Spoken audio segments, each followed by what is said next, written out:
बिस्मिल्लाहिर्रहमानिर्रहीम अस्सलाम वालेकुम। मार्केट ऐप के साथ मैं हूं फैसल फ़खर। तो आइए आज देखते हैं आज मार्केट की क्या परफॉर्मेंस रही।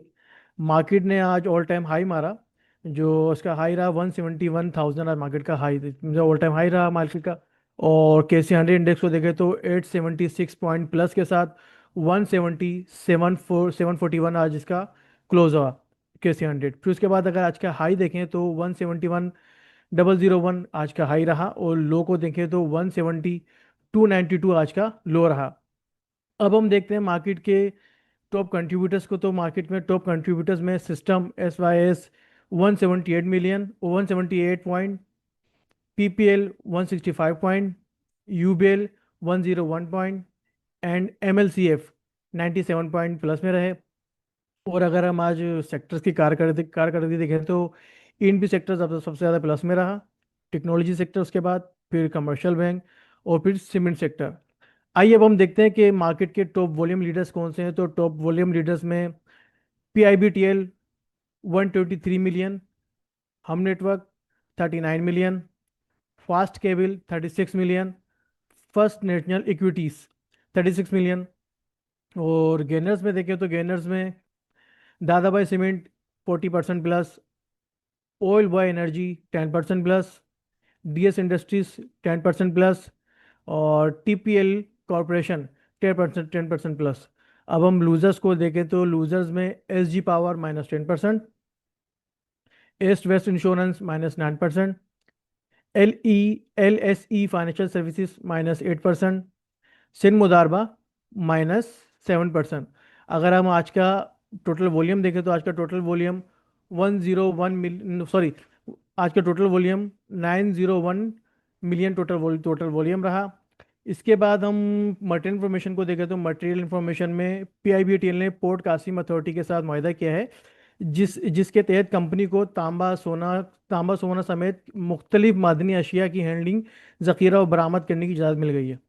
इसके अलावा कंपनी ने रेकोडेक माइनिंग कंपनी के साथ भी कार्गो कंटेनर की हैंडलिंग के लिए मुआहदा किया है। अब हम सुपरनेट की तरफ देखें तो सुपरनेट की तरफ से भी एक नोटिस आया था। कंपनी ने पाकिस्तान से बाहर अपने कारोबार को बढ़ाने के लिए UAE में कायम कायम जेली कंपनी फेनिक्स ग्लोबल FZE के जरिए एथीना टेलीकॉम के साथ 9 दिसंबर 2025 से मौसर मुश्तरका ताउन के लिए माहदे में दाखिल हो गई है। इस माहदे के तहत दोनों कंपनियां मेरी टाइम कनेक्टिविटी, सिक्योरिटी, IoT और डिजिटल इंफ्रास्ट्रक्चर सोशलाइज को इलाकाई और बैन अवी सतह पर मुश्तरका तौर पर फराहम करेगी। माहदा 3 साल के लिए होगा और इस माहदे में तोसी का भी इख्तियार है। अब इसके बाद हम देखें तो फैक्टो सीमेंट की तरफ से एक नोटिस आया। फैक्टो सीमेंट के ऑपरेशन वक्ती तौर पर बंद हो गए, जिससे कंपनी के फाइनेंशियल पर लॉन्ग टर्म के लिए कोई असर नहीं पड़ेगा। तो ये था मेरी तरफ से। अब चलते हैं जमशेद सर की तरफ कि उनके पास क्या अपॉर्चुनिटीज है कल के लिए। जी सर। तो प्रीवियसली अब हमारे पास फर्स्टली तो जो KS 100 का व्हील है, इसको अगर आप देखें तो एक अच्छा, ओवरऑल मार्केट ने 876 पॉइंट्स गेन्स जरूर किए, लेकिन जो हैवी वेट स्टॉक्स जो प्रीवियसली अपसाइड के ऊपर मोमेंटम को हाईलाइट कर रहे थे, उनके अंदर प्रॉफिट टेकिंग देखने को मिली है। अब कुछ न्यू एंट्रेंट्स हैं जो पॉइंट टेबल के ऊपर नजर आए, जैसे कि सिस्टम था, पाकिस्तान पेट्रोलियम 2-3 दफा हमने कवर किया है, उसके अंदर अल्हम्दुलिल्लाह in line with the view काफी अच्छा परफॉर्म किया है इसने। और उसके बाद UBL था, MLCF था, ये परफॉर्म करते नजर आए हैं। और स्ट्रेट वे चलते हैं हम KC 100 की चार्ट फॉर्मेशंस को। ये हमने एक सपोर्ट एरिया हाईलाइट किया था कि टिल द टाइम ये सपोर्ट एरिया वायलेट नहीं होगा तो मार्केट अपसाइड के ऊपर कुछ नए एरियाज चैलेंज करती नजर आ सकती है। वो भी हमने अल्हम्दुलिल्लाह देखा। आज के सेशन में फर्दर मोमेंटम कंटिन्यू करता नजर आया, लेकिन स्टिल एक चीज यहाँ पे थोड़ी सी चीज जो कंसर्निंग है, या उसको हम देख सकते हैं, थोड़ा सा कॉशियस स्टांस को हाईलाइट करती है कि ये जो अपसाइड के ऊपर कुछ क्लस्टर है कैंडल स्टिक का इस जगह के ऊपर, यहाँ पे कुछ तगड़ी मोमेंटम कैंडल अभी तक विटनेस नहीं हुई। तो वो एक चीज जो हम डिवर्जेंस इसके ऊपर प्रीवियसली वेबिनार्स के ऊपर भी डिस्कस किया है, अपसाइड के ऊपर मार्केट नेक्स्ट लेवल चैलेंज कर सकती है till the time sport area या चैनल है इसको वायलेट ना करे। वो हमने देखा भी, लेकिन एज अर्ली सेट के मोमेंटम कैंडल्स नहीं है यहाँ पे, तो देखते हैं कैसे मार्केट का आगे कैसे सस्टेन करती है। वॉल्यूम्स जब थोड़े से यहाँ पे स्पाइक करते हैं तो वहाँ पे कैसा बिहेवियर रहता है, क्योंकि अभी तक किसी 100 के ऊपर कोई बड़ी बार वॉल्यूम की नहीं बनी है। डे ओवर डे बेसिस के ऊपर स्टिल हमने कोई नॉमिनल गेन्स किए हैं वॉल्यूम्स के ऊपर, लेकिन तगड़े वॉल्यूम स्टिल मिसिंग है। तो जब वॉल्यूम्स बढ़ेंगे तो वहां पे प्राइस एक्शन कैसे जनरेट होता है, तो वो एक इंपॉर्टेंट चीज होगी। अब क्विकली अगर कल के लेवल्स को देख लें, तो मेरे ख्याल में अर्ली आज के अंदर के 100 अपसाइड के ऊपर परफॉर्म कर सकता है, जैसे पीपीएल लास्ट आज के अंदर और जो हैवी वेट स्टॉक्स हैं ये एक पुश के अंदर अपसाइड के ऊपर क्लोज किए। तो डाउन साइड के ऊपर डिप आएगी, ये ascending trend line support area, ascending channel को सपोर्ट एरिया को आप अपने चार्ट्स के ऊपर ड्रा करके रखें। टिल द टाइम ये ब्रेक नहीं होता तो अपसाइड के ऊपर पॉसिबल है हमें मोमेंटम बनता रहे। और अब जो प्रोजेक्शंस के टारगेट्स हैं वो थोड़े से ट्रिकी हैं, उनके लिए कल का कैंडल स्टिक पैटर्न देखने वाला होगा वो कैसे मर्ज होता है। तो कल थोड़ा सा डिसिप्लिन ट्रेडिंग का व्यू बनता है आज की कैंडल को देख के। अब हम चलें कुछ वॉल्यूम लीडर्स में से, तो वॉल्यूम लीडर्स में से PIBTL was the out performer in terms of volumes, 123 millions के वॉल्यूम जनरेट किए। और इसके ऊपर हमारी एक बाय कॉल भी थी, उसके जो साइड के ऊपर इनिशियल टारगेट था उसका आज पहला टारगेट कंप्लीट हुआ, 17.30 टारगेट था। और ये हमने कोई लास्ट 19 नवंबर को बाय कॉल इसको हाईलाइट किया था as a buying opportunity. Upside के ऊपर आज परफॉर्म किया इसने।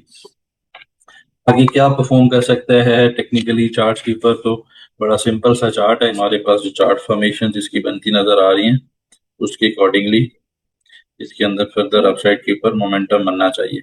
अब जो चार्ट के ऊपर मोमेंटम की हम बात कर रहे हैं, वो जो अपसाइड के ऊपर आज के दिन के गेन्स थे वो फर्दर कंटिन्यू करेगा। हालिया आज के अंदर मेरे ख्याल में यहाँ से अपसाइड के ऊपर फर्दर इसके अंदर मोमेंटम रह सकता है। और इस जो मोमेंटम के ऊपर अपसाइड के ऊपर जो टारगेट्स हैं उसके लिए हमें चलना पड़ेगा डेली टाइम फ्रेम के ऊपर। डेली टाइम फ्रेम के ऊपर 19 पॉइंट कोई हमारे पास टारगेट इसका राइट करता है 19.30 का। तो कल कोई इस एरिया तक अगर पहुंचता है तो वहां देखते हैं कैसे परफॉर्मेंस रहती है। एक कंसोलिडेशन बॉक्स का ब्रेकआउट है, तो मेरे ख्याल में इसको बड़ा सिंपल सा है, 17 रुपए 16 रुपए 70 पैसे इसके पास कोई इंट्राडे डिप आती है तो वहां पे बाय करना चाहिए। इस ब्रेकआउट के साथ 16 रुपए 50 पैसे का स्टॉप लॉस होना चाहिए। अब साइड के ऊपर फर्दर मूव इसके अंदर रह सकती है। इसके अलावा जो स्टॉक है उसको हम देखें तो FCL है, इसके अंदर भी काफी अच्छे वॉल्यूम ट्रेड हुए और वॉल्यूम्स के साथ साथ प्राइस एक्शन काफी अच्छा इमर्ज हुआ। अब यहाँ पे एक चीज जो देखने वाली होगी, जैसे कल अर्ली आवर्स के अंदर, क्योंकि इसके अंदर एक हॉरिजॉन्टल रेजिस्टेंस एरिया था जहां हमने प्रीवियस काफी दफा रिजेक्शन देखी है, ये वो अराउंड 26.80 के पास रिजाइड करता है। 27.20 तक ये एरिया एक जोन मार्क करें अगर हम, तो मेरे ख्याल में इस एरिया को देखना चाहिए यहाँ पे कैसा कल प्राइस एक्शन आता है। यूजुअली मार्केट के अंदर ट्रेंडिंग ट्रेंड लाइन के साथ हॉरिजॉन्टल रेजिस्टेंस का कन्फ्लुएंस होता है, तो वहां पे एक बेहतर चीज थी, लेकिन होपफुली अपसाइड के ऊपर फर्दर इसको रीगेन करके परफॉर्म करता नजर आ सकता है। लेकिन स्पेशली कल के लिए इसके अंदर भी मेरे ख्याल में सेल हाई बाय लो की स्ट्रेटजी के साथ जाना चाहिए। इसके अलावा नेक्स्ट एक स्टॉक जिसने वॉल्यूम्स में काफी कंट्रीब्यूट किया, एस्कोल। एस्कोल के ऊपर जो करंट चार्ट फॉर्मेशन हैं इसको अगर हम देखें तो इसके अंदर जी हमारे पास जो आज का कैंडलस्टिक पैटर्न है ये काफी प्रॉमिसिंग है। अपसाइड के ऊपर फर्दर हाईलाइट होती हैं चीजें कि यहाँ से अपसाइड के ऊपर इसको परफॉर्म करना चाहिए। और इमीडिएट बेसिस के ऊपर हमारे पास जो इसके टारगेट्स बनते नजर आ रहे हैं वो कोई नजर आ रहे हैं जी, शॉर्टर टाइम फ्रेम पे अगर हम चलें तो कोई ये इसका एक स्विंग का हाई है 14.96 का। होपफुली इसको कल ये रीगेन भी कर जाएगा और इसी ऊपर सस्टेन करने के ऊपर एक अच्छा फर्दर मोमेंटम भी यहाँ पे बनता नजर आ सकता है। तो ये ब्रेकआउट की ट्रेड भी इसके अंदर फर्दर मैनेज की जा सकती है। इसके अलावा फिर एक अगर हैवी वेट स्टॉक को देखें तो अगेन आसान पेट्रोलियम हो सकता है। इसके अंदर एक काफी हेल्दी ब्रेकआउट ऑलरेडी जनरेट हो चुका है। मीडियट बेसिस के ऊपर जो इसके रेजिस्टेंस एरियाज हैं वो 239 रुपीज के फिलहाल नजर आते हैं डेली टाइम फ्रेम के ऊपर। तो मेरे ख्याल में तो इन एरियाज को ये अलियास के अंदर चैलेंज करता नजर आ सकता है। वहां पे फिर क्या फॉर्मेशन रह सकती हैं वो फर्दर देखने वाली होंगी। और इनिशियली 238 रुपीज 239 रुपीज ये इमीडिएट कल के टारगेट्स हैं और इन एरियाज के पास इसके अंदर भी प्रॉफिट टेकिंग करनी चाहिए। That's it from my side जी फैसल। जी आज की वीडियो के लिए इतना ही, मिलते हैं नेक्स्ट वीडियो में। थैंक यू, अल्लाह हाफिज़।